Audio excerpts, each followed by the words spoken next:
Bro hi bro చూసే వాళ్ళందరూ ఖచ్చితంగా జై చరణ్ అని కామెంట్ చేసి సబ్స్క్రైబ్ చేసి చూడండి. జై చరణ్ అని ఖచ్చితంగా కామెంట్ చేసి సబ్స్క్రైబ్ చేసి చూడండి. అన్న ఇప్పుడు గేమ్ చేంజర్ మూవీపై మీకు ఎక్స్పెక్టేషన్స్ ఏ రేంజ్లో ఉన్నాయి? గేమ్ చేంజర్ మీద ఎక్స్పెక్టేషన్స్ పీక్స్లో ఉన్నాయన్న. ఎందుకంటే జరగండి కొంచెం జనాల్లోకి వెళ్ళకపోయినా పాట నాకు తెలిసి వీడియో సాంగ్ థియేటర్లో అయితే మంచి రెస్పాన్స్ వస్తుందని అనుకుంటున్నాను నేనైతే. సెకండ్ సాంగ్ వచ్చి రామచ్చ ఒక ఊపింది మాస్ సాంగ్ అయితే అది ఇంకా హైలైట్ అయిపోయింది. థర్డ్ సాంగ్ వచ్చి నానా హైరైనా అది ఇంకా చెప్పలేము.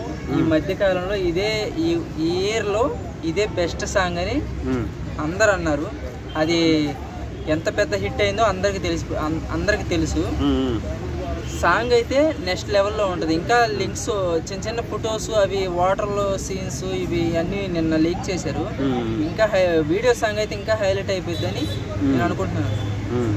అంటే ఇప్పుడు టీజర్ అదంతా ఎలా అనిపించింది మరి? ఆ టీజర్ అసలు చెప్పలేము. అసలు ఆ టీజర్లో ఒక్కొక్క సెకండ్స్కి గూస్ బంప్స్ వచ్చినాయి అందరికి. అది మాత్రం ఎవడు ఒప్పుకోకపోయినా అది నిజం. మళ్ళీ దాంట్లో ఫాదర్ క్యారెక్టర్ లుంగి కట్టుకొని ఉన్న సీన్ అయితే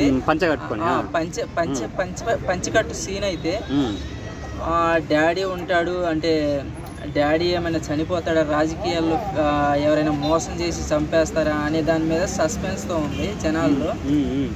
ఆ సీన్ ఎలా వచ్చిందని చాలా వెయిటింగ్లో ఉన్నారు అందరూ. ఆ సీన్ అయితే సినిమాకి హైలైట్ అయ్యిద్దని నేను అనుకుంటున్నాను. అంటే ఇప్పుడు మీకు అంటే ఇప్పుడు శంకర్ గారి మెసేజ్ ఏమైనా మూవీలో ఉంటుంది అని మీరు ఎక్స్పెక్ట్ చేస్తున్నారా? పక్కా అన్న. రోబో ఫెయిల్ అయింది, మొన్న వచ్చిన భారతీయుడు కూడా అంత కనెక్ట్ అవ్వలేదు జనాలకి. ఎందుకంటే భారతీయుడు 2 కుక్కల్ని కొంచెం హీనంగా చూపించాడని దానివల్ల రిజెక్ట్ చేశారు మూవీని. సో ఈ నెక్స్ట్ వచ్చే స్టోరీ పీక్స్లో ఉంటుందని నేను అనుకుంటున్నాను. ఎందుకంటే సినిమా టీజర్ని బట్టి సాంగ్స్ని బట్టి ఎంత పెద్ద అంటే ప్రమోషన్లు ఎలా జరుగుతాయి అని దాన్ని బట్టి చూస్తే సినిమా ఒక లెవెల్లో ఉంటుందని నేను అనుకుంటున్నాను. సూపర్ హిట్ అనుకుంటున్నారా సినిమా? పక్కా బ్లాక్ బస్టర్ అయితే అన్న. 2025లో అదే బెస్ట్ మూవీ అయితే పక్కా. Okay bro.